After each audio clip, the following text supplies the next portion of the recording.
Thank you all for joining us today. I'm sure people will still keep coming in, I'm sure. So I'm joined today by colleagues from IIRSM and other day jobs as well, which they'll take us through in a moment, Ruth and Callum. So my name's Matt Powell-Howard. I'm Head of Product Development at NEBOSH. Hopefully one or two you've seen me before on these webinars. I'm absolutely delighted to be involved in this one today. We're going to be talking about risk management, approach to risk management, about the benefits of membership with IIRSM, and a little bit as well, a little bit of a sales pitch on the new NEBOSH IIRSM qualification in risk management.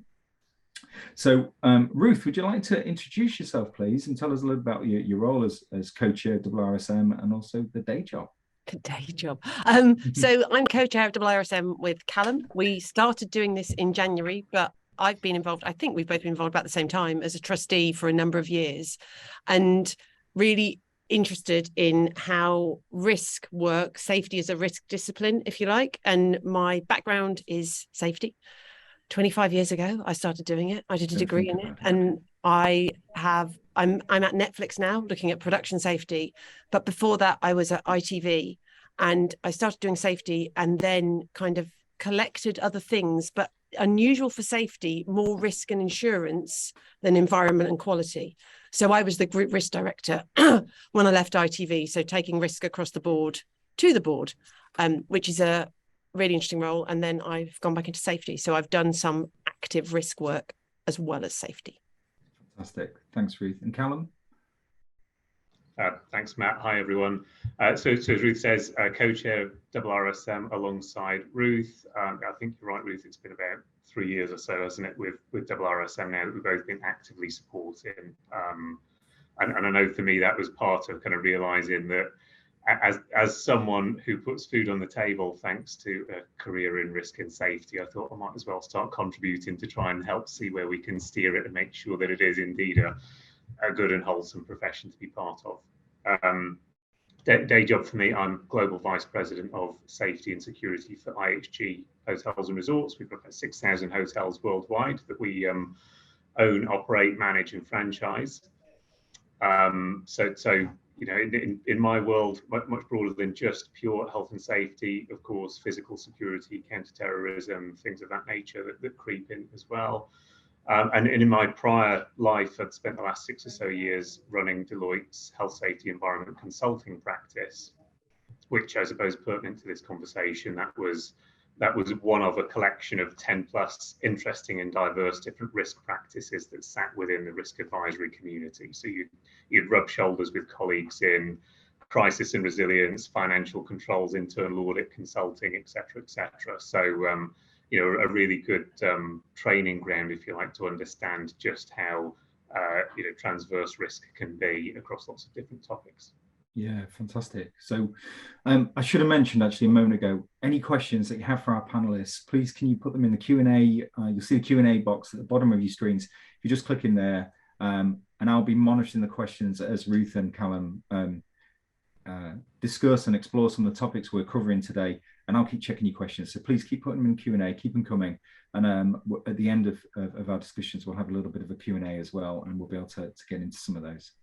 So something that just occurred to me actually, Callum, while you and Ruth were talking, you've both had these fairly, although specifically within, it's not specifically, but within our remit as health and safety professionals, if you like, but both of you have had to take on other responsibilities. So you've taken on security in your place, Callum, risk management, Ruth, in yours when you were in your previous role.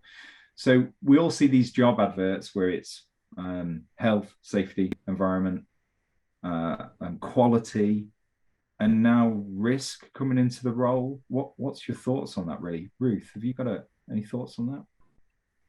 I think it's really interesting because I think fundamentally safety is a risk discipline.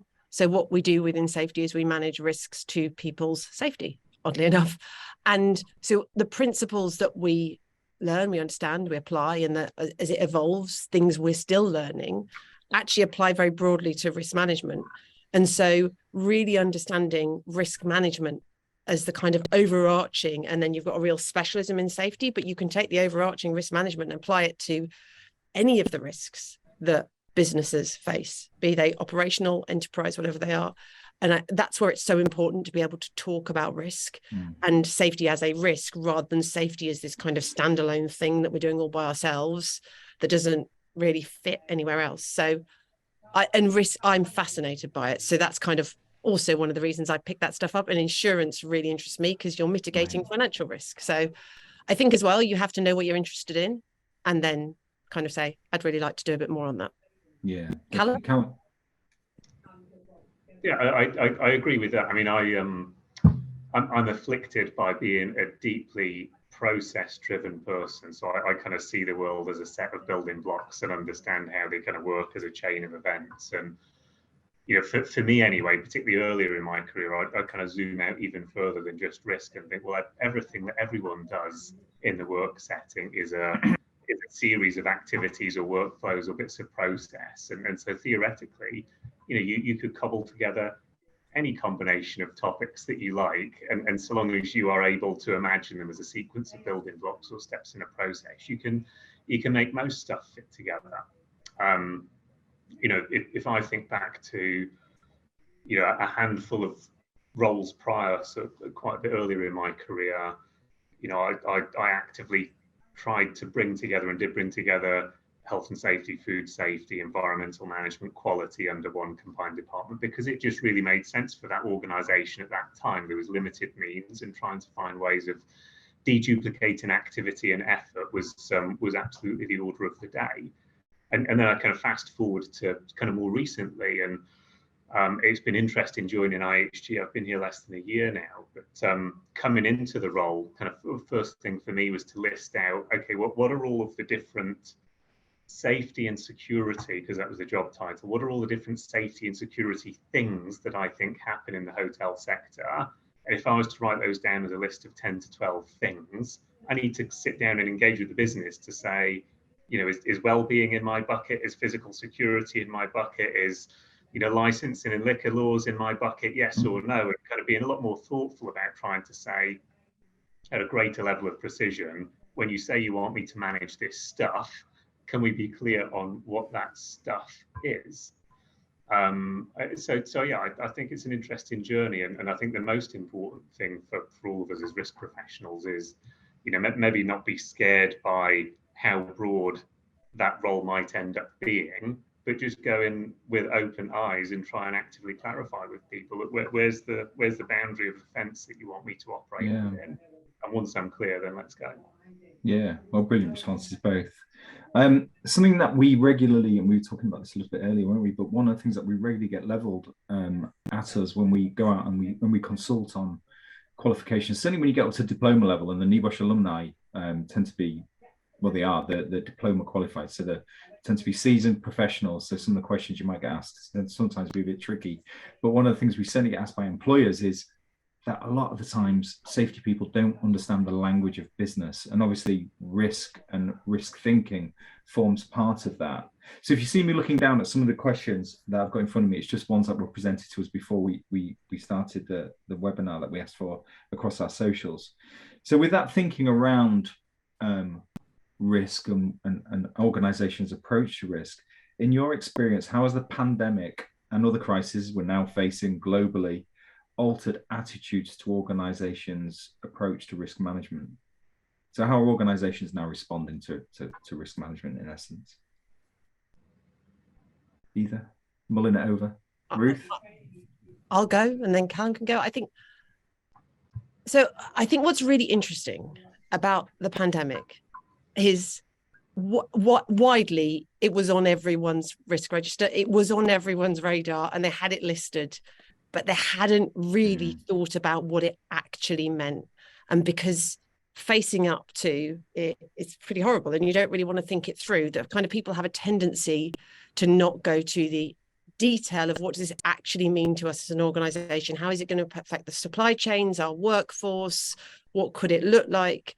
And so I think experience, and it's very short-term experience, and we need to capture it now because it's so easy to forget what we learned 2 years ago. But I think one of the things is we have to, like, if we're going to say these things are risks, we have to really think about what the business impact is of that. And I think that's on us as people who work in risk to really think that through and be able to help articulate kind of what are the things we need to be actually thinking about, but also that you need to build resilience in a way that is flexible, because we don't actually know exactly what's going to happen, because if we did, we'd all be fortune tellers, and we're not. And so you need to have flexibility in your models and your responses, and the right people making good decisions at the right point in time with the right context. And I think that's one of the things I learned more than anything is you can have a million playbooks. You won't have written the one for the situation you're going to face, but you do need to think it through, because you need to think about who are the right people to be making decisions. And if there's some templates I might need, or some ways of thinking that might apply whatever the risk is around ownership and all those things. I do worry that it's really easy to capture that in the moment and not take it through, and to get to the point of we're planning for another pandemic when it's not a pandemic we should be planning for, because we've just done that. We should be planning for something else now. And what is that something else if we're brave enough to look forward 10 years and really think about what we need to be worried about? Yeah, no, you 100%.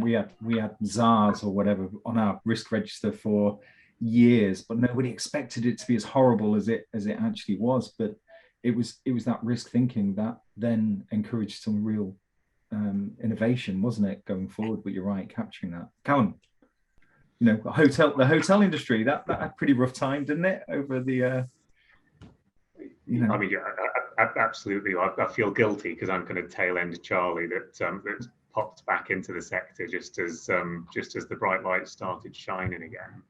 I mean, I just kind of piggybacking on Ruth's comments. I mean, this is the challenge, isn't it, for us as risk professionals? Is that certainly the organisations I've interacted with, particularly as a consultant, the risk departments are on the edge of being apologetic about needing to spend money on risk stuff. So, be it headcount, be it assurance programs, training, whatever, because we're not typically revenue generators. So, we, unlike the operators and the fee earners who are quite bold and brash about investing in stuff, we always kind of go to the table meek and mild and quite apologetic about needing to spend money on risk.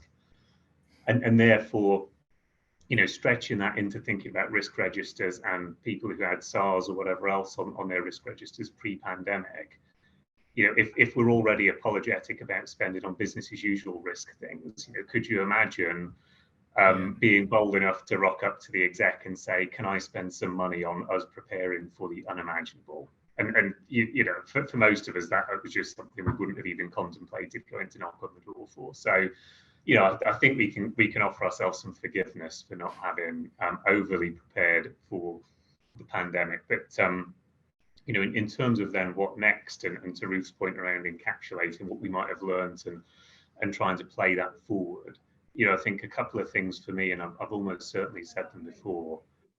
What one would be, I hope that everyone in the universe is clear that there is no such thing as a zero tolerance approach to risk. Our governments have demonstrated it. The response our businesses have had to take have demonstrated it. That we need to be much more mature in our conversations about risk.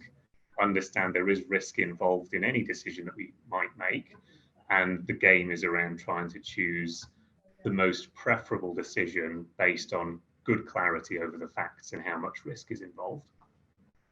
And then the second thing for me, I think it proved to us all that actually risk doesn't need, or thinking about risk doesn't need to slow down decision making. Everyone during the pandemic moved at a ferocious pace to try and respond with risk in mind. Specifically, how do we reopen a supermarket or a hardware store, et cetera, with our COVID controls in place. And so it was a really good demonstration that when everyone is motivated enough, we can include risk in decision making and still move at speed.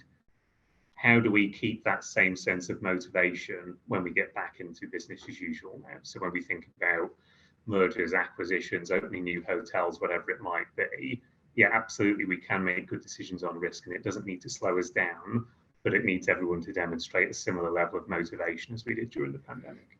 That's a really good point, actually, Callum. I was talking to somebody last week, and they said there was within the UK, doing online consultations with a GP was planned to be a 5-year program, and it was achieved within 4 weeks.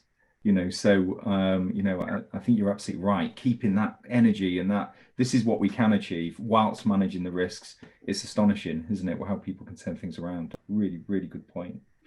So, what advice would you give to risk and safety managers about how they can influence change within their organizations using that risk type approach? I guess this is around capability and that sort of thing. Ruth? I think if you talk about risk and safety managers, I think to have impact, you need to learn the business. And that goes from reading annual reports. I think like understanding your business context, not just your technical function context, if you like, really digging in, understanding how governance works in a company, I think is really important because you fit into that.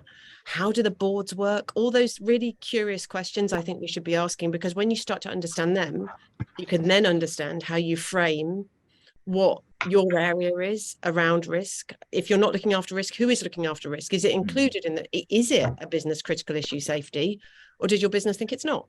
So all those things, and I think part of it is being able to be curious about where it fits and actually what success of the business looks like and how you become part of that or you help support that, rather than safety or whatever it is we're doing being a silo off to one side that is just kind of endeavoring to do a thing by itself. What we're endeavoring to do is be part of the successful business.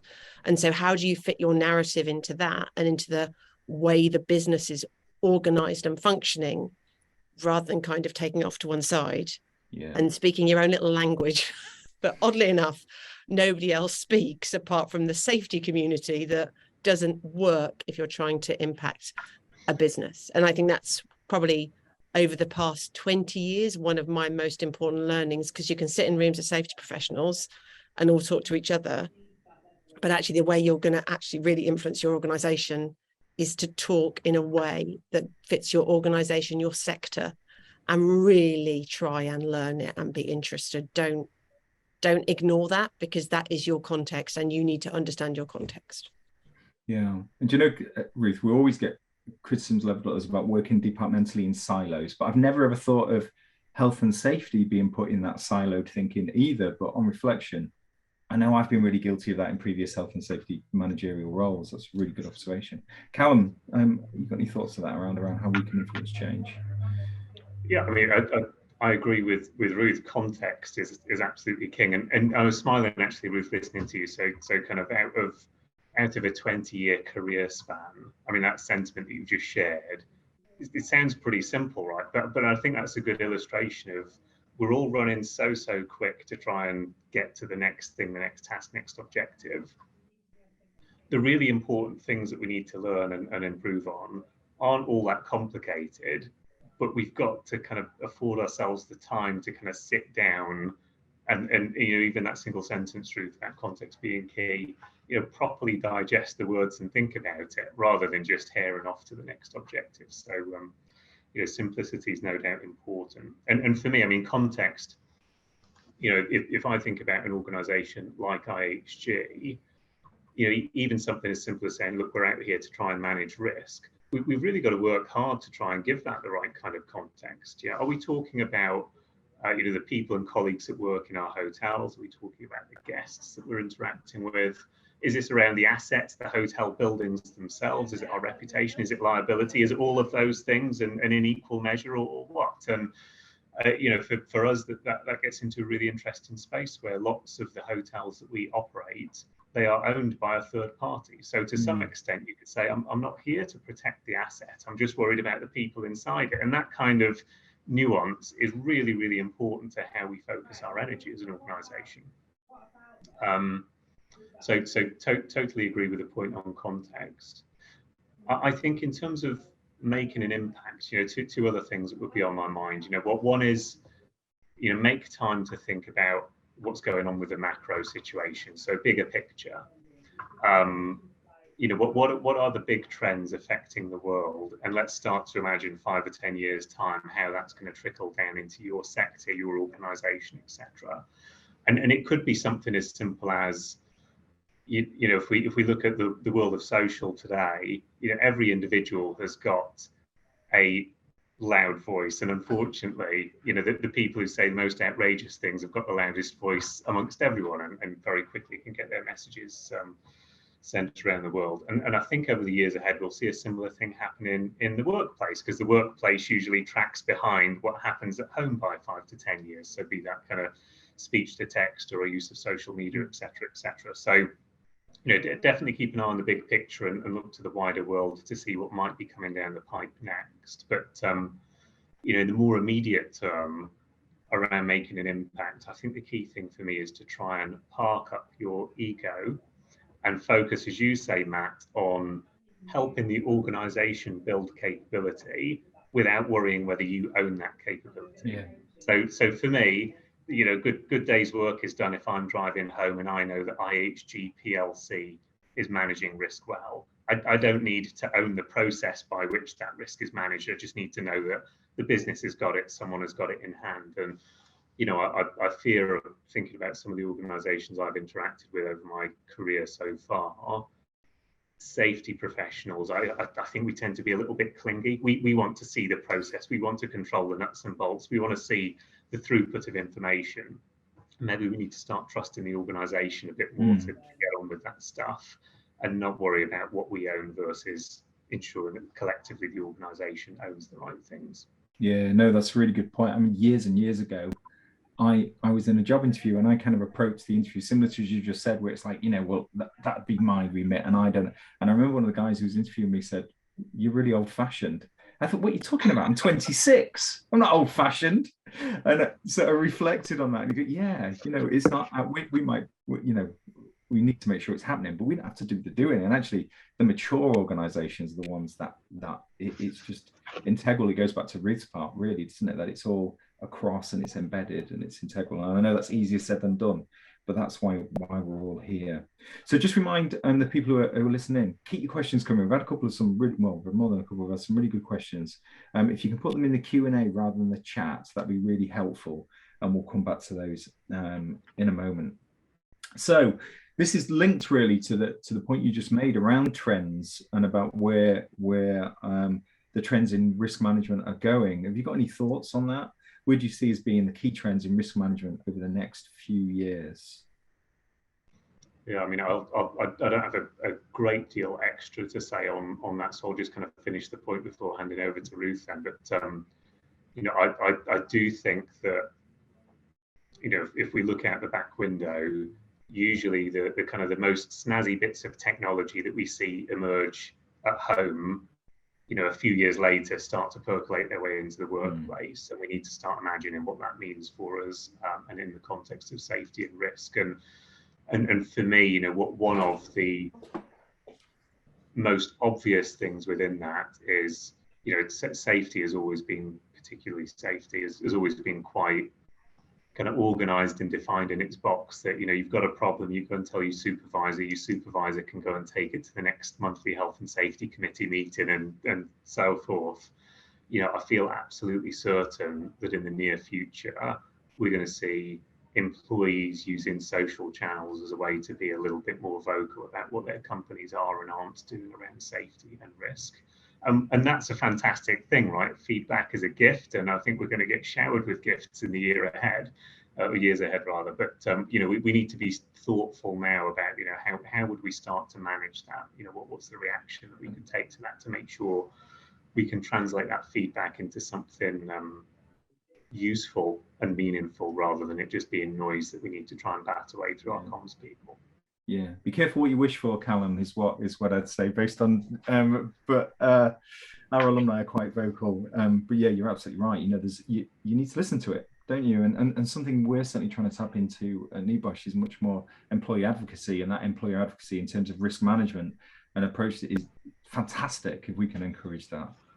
Yeah. And I think you know, to make it sound a little less far-fetched, you know, particularly anyone who's got experience on the line of interviewing folks who are new to the world of work, I've certainly tasted this, and I'm sure others will have, that an interview process is more turned into a task of interviewer trying to persuade the interviewee to come and work for them, and why it's a good idea that they should come and join your team rather than go somewhere else. So we are seeing people come to the world of work who are much less sensitive about playing by the conventional rules and are much more willing to be vocal and share their opinion, etc. So it feels inevitable for me. But Ruth, over to you. Gosh, back to my crystal ball, which I don't have, but I think part of this is being able to really kind of think and think about all the stuff that's happened in the last, say, 10 years and what could possibly happen in the next 10 years and how could our worlds be influenced by all those things that could change and happen. And it's incredible what could appear to be the next. I mean, we could be doing stuff in a completely different way in 10 years' time, and you've got so many different influences coming in. I think that piece that Callum was talking about is huge in terms of kind of this dispersal of voice, and it becomes, how distracting could that be? And does that mean you just concentrate on the person shouting the loudest with the most followers, or are you concentrating on the things that are? I think we're going to have to get very logical about what we're looking at, because I think it's going to be really easy to get distracted. But I also think there's a lot of assumptions we make about the future that we need to question ourselves. So if this works, I need this to be true. What happens if these things aren't true? What's going to happen to what I believe is the solution for tomorrow? So there's a lot there. And whenever you talk to anyone, climate change comes up. There's so many things that we all know we're dealing with. Social unrest is huge at the moment. And when you look at how that could play out, so there's lots of really good risk looking forward organizations that exist. IIRSM will tap into that, but other organizations exist that do more of the kind of the whole holistic view. And I think you have to embrace things that are really uncomfortable as well, because it's not great sometimes thinking, gosh, we're going to have to change and we're going to have to move fast. And if anyone had said we'd have a global pandemic, 3 years ago, in a year's time, you'd have gone, nah. So yeah, that's exactly what we did. We our business model's fine as it is. No, we had to turn it on the head. Within weeks. It was incredible. So great advice from both of you there. Thank you. I'd like to move the conversation on now, if I may, to IIRSM. You're both co-chairs. It's a very well-respected organisation. Why should we be members of IIRSM? It's the sales pitch time now. The benefits. Why should I? There's so many people want us to be members and join, and why IIRSM? I'm happy to kick us off there. I mean, I'll get a kick in the back of the knees from IIRSM for saying that maybe it doesn't have to be exclusively IIRSM, but the absolute must do for all of us is to find a way of networking professionally with other folks who do a similar kind of work, but perhaps in different geographies or different sectors. It's just essential, I think, and to the extent where it's one of the top things that I write into the job specs for all the new people I hire for me, is to say that my expectation is that you're going to take a chunk of your time to go and interact with the wider world of risk professionals, because you need to get out there and help us learn, what's going on in the world and how we can bring some of that back to home shores and implement it. But IIRSM is a great conduit for that. We're an international organisation. I think we're at 90 plus countries now where we've got our members distributed across. And that added geographical dimension, as well as the diversity of the type of works our members do. So it's not just safety professionals, it's risk professionals, occupational health teams, etc., etc. That really makes for quite an interesting mixed bag of people.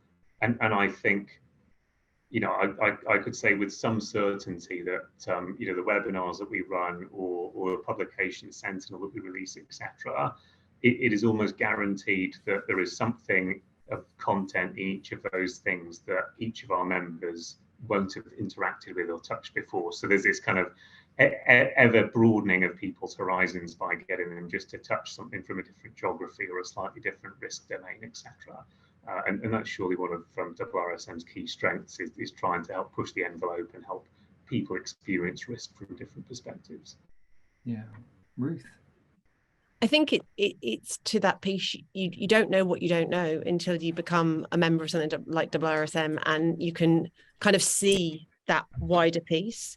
So to the to the question, it kind of ties to the question earlier about how do I know what risk to be worrying about? Well, if you've got a great networking group that you can talk to about what other people are doing and what they're seeing, then you're going to be much better placed to support and help the place you are based or the work you're trying to do. And I think that broad way of starting to understand risk, and if you're in safety or you're another risk professional, actually starting to build those connections and that understanding, and with a group of people and the articles, the learning that's available to really help frame what it is we do and be able to kind of connect the dots a bit better. I think that's really what IIRSM does brilliantly, is help people connect dots. And by talking to people, learning, reading articles, you realize things are relevant that you never thought would be, because it's kind of, you'd never come across it otherwise. And I think that's really, really important. So a really great group and membership organization just to learn and develop with, because you meet great people and you get great opportunities. Yeah, definitely. And I've always thought that IIRSM maybe aren't as vocal as they need to be about some of the great things they've done. So you were doing mentoring years before other organizations were, and the Sentinel, I'm not just saying this because you're on the call, I've always thought it was a great magazine. I forget what it used to be called. I know you did a rebrand a few years ago, but it's always been really good value. It's always been very accessible. And certainly there's a diverse range of articles in there as well. So if people want to know a little bit more about membership, and I'm sure hopefully they will be websites probably the best place to go. Is that fair? Yeah. And I think, I just think to that point, I would say what it does is it takes you out your echo chamber. It's really easy to get into a safety echo chamber. Very comfortable place to be. Yeah. And actually what it does is it takes you out, and by stepping out, you see so much more. Yeah, it's nice to talk about something other than leadership all the time, isn't it? You know, to start thinking about those broader skills that we need. And as well as more, you know, you also get all the other, you know, other things around prosecutions and all that sort of stuff going on, as well as research. But yeah, it's certainly worth a value for the Sentinel. I'm mindful there's lots of questions coming in that I need to get to in a moment. And actually something, I think it was yourself just mentioned, Ruth, around looking at broader aspects of risk. One of the reasons we started working, or since we started working more closely with IIRSM, we revisited our charitable objects actually, and we include risk within there. One of the questions, it wasn't really a question, it was just an observation from, I keep losing the questions now, from Jane Elliott Wayne, who's dialed in to say it's time to reframe courses like the NEBOSH diploma into overall risk management for business, as it's too narrow to just think about health and safety these days. And Jane, I think we've got some sympathy for that. It certainly won't be happening immediately, I can't promise that, but the fact that we're now referencing risk and the work we're doing in IIRSM, like our joint qualification, is reflective of that. But that's a good point actually. So we probably should just talk briefly about the new qualification NEBOSH and IIRSM have produced together. Again, the best place to find out about this is on the NEBOSH website, Certificate in Risk Management. It's an e-learning course, and it gives you that underpinning knowledge of what risk management actually is. Callum, Ruth, I know you've had a little bit to do with the development of that. Is there anything you want to chip in? Shall I go, Callum, first? Yeah. I think it's a great starting place to jump off from, to understand more about kind of the world we're talking about, and in being involved in a couple of the pilots in that development phase, it's that bridge, it's that space that you go to and you go, actually, I really should know a bit more about this. And then you start to kind of go, I get it now. And then you can move on. So I think it's much needed. There hasn't been anything in this space that's as accessible, I think. And I know, because I was looking for a course about 7 years ago and I couldn't find anything. So I think, it's a great course worth doing, and have a look on the website. There's loads more information there than all the details. Callum? Yeah, I think, maybe the qualification kind of unifies a few of the points that we've discussed over the course of the call. But, for me, it's that capability building bit, Matt, that you were asking around earlier. So, having an education vehicle that helps people understand and therefore builds their capability to manage risk, full stop, is hugely useful. Because and within the context of the business as well. I think that's the important thing, because if I get, say, a technical problem to do with, I don't know, let's say Legionella or something in my business, I can easily go and buy an answer to the technical question. What I can't go and easily do is buy someone who is able to come and use intelligent thought to understand how risk translates into our business model, and therefore what our decisions or next steps should look like. And so having a qualification that helps build that capability, I think, is hugely useful. And you need those people to sit within your business. So you can't pull the magic lever and just go and buy that kind of expertise that understands your business. That has to come internally. I think that's what this qualification kind of adds its best value for me. Yeah, and we've just had a few questions through actually around, well, where do I start with risk management thinking? And via the qualification, gaining that sort of understanding about risk profiling, looking at where your big threats are. Some of that thinking can be encouraged via studying that qualification. As Callum just alluded to, we're not saying it's a golden bullet, but it's just part of that solution, and tapping into the right networks, talking to the right people, and understanding what tolerability means, that sort of thing, is only going to stand you in good stead, isn't it? So I think that's really good advice. I'm mindful of time, and Ruth needs to hot foot it across town in about 9 minutes. So I'm just going to take a few questions, if I may. So bear with me while I just have a quick read through these. Hi, Callum. What approaches work best for you when presenting a low? Oh, crikey, this might be a bit tricky one. But when presenting a low likelihood, high severity risk that affects business continuity. So how do you present the argument, I suppose, for something that needs managing and some capital spend? Yeah, fantastic question, and I'll no doubt not be able to give the perfect answer, just straight off the bat. But I mean, for me, there's maybe a couple of ingredients at least that I would start to think about there. So, firstly, it would be framing, that low likelihood but really high severity thing that might go wrong. How could we describe the consequence of that thing in a way which is reasonably foreseeable, right? And my ex-colleagues at Amazon actually did had a good approach to this. In the context of someone falling down the stairs, you could say, well, it's perfectly possible on a technical level someone falling down the stairs could suffer a fatal injury, but it's more reasonably foreseeable that person falling down the stairs might have, say, serious fractures or something like that. So it's just a useful way of framing up when we talk about really low likelihood but really high consequence outcome. Let's frame that as a scenario so that everyone around the table's got something that they can calibrate around.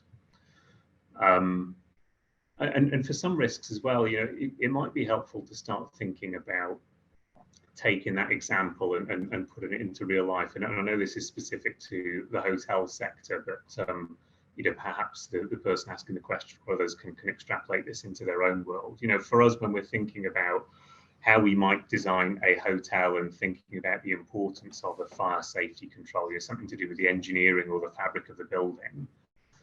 It's sometimes helpful for us to think about, okay, well, what are the persona types? What are the different people that might use that hotel?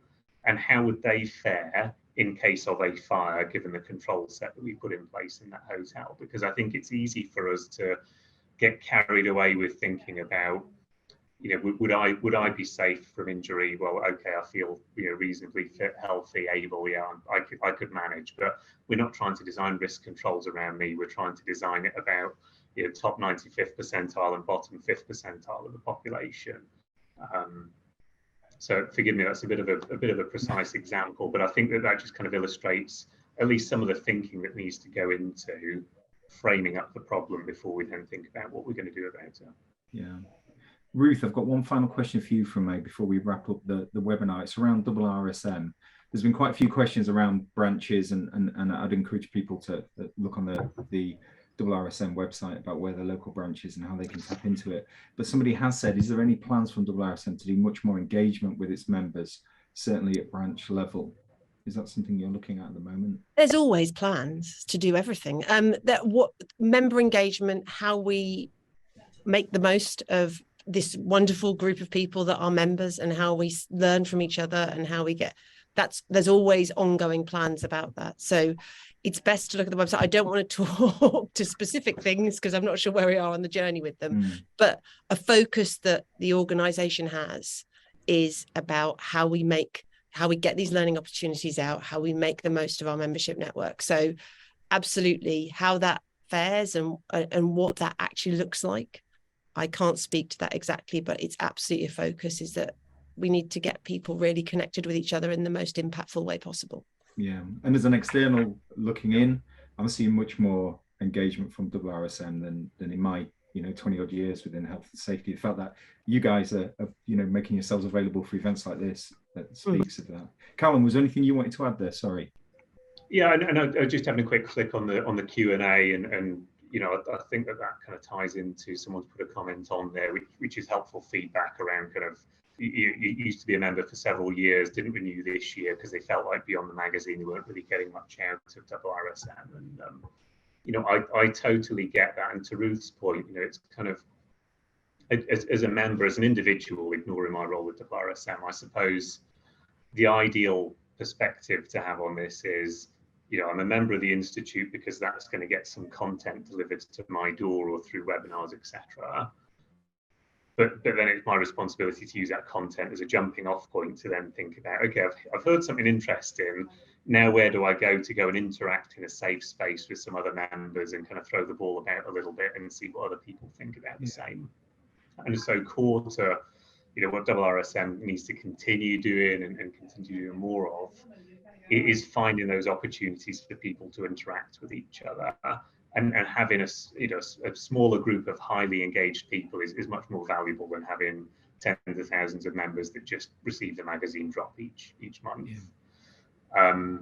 And I kind of want to really emphasize that it is about having a safe space to throw the ball around with. The way I look at this is that in my last role in consulting, I could go into any meeting with high confidence, because even if I totally upset the client, I could live with that because I've got another 100 clients I could go and find anyway.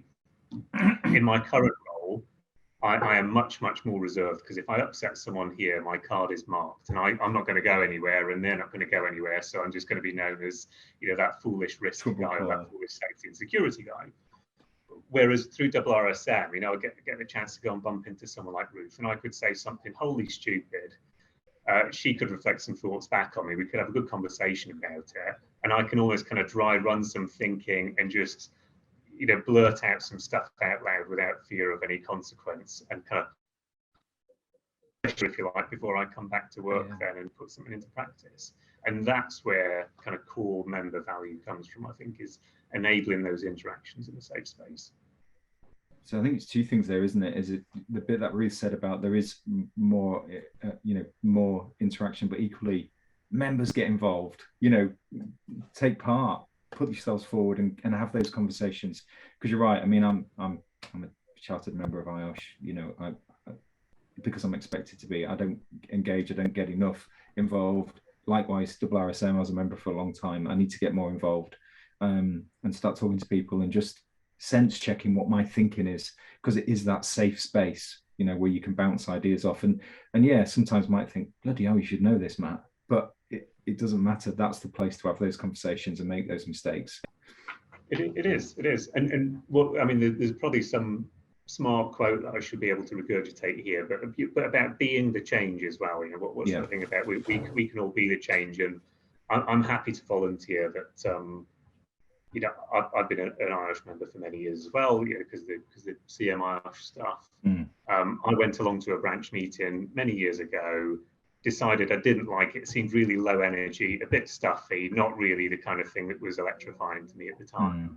And I left and I never went back again. And I think in hindsight, I should have taken a bit more ownership there to think, well, if this is low energy, how can I inject a bit of energy and become an active part of this community? And I hope many of IIRSM's members, aren't as naive as I was back in the day and are more willing to get actively involved and make that change with us. Yeah, brilliant. Well, you both sound, it sounds really cheesy. I'm not even going to say it. I was going to say something about you both being high energy today. I won't say that though, because that I just did. I'd like to thank you both so much for joining us. Everybody who's dialed in, thank you. And those people who listen to this on playback, take a look at the IIRSM website. You know, the organisation is going places, and take a look at the NEBOSH IIRSM syllabus breakdown on the NEBOSH website, and find out a little bit more about this new risk management qualification, because it will stand you in good stead, and it's excellent CPD. So thank you ever so much, everybody, this morning. Safe trip, Ruth. Thanks, Callum. Take care. Bye-bye. Thanks all. Take care.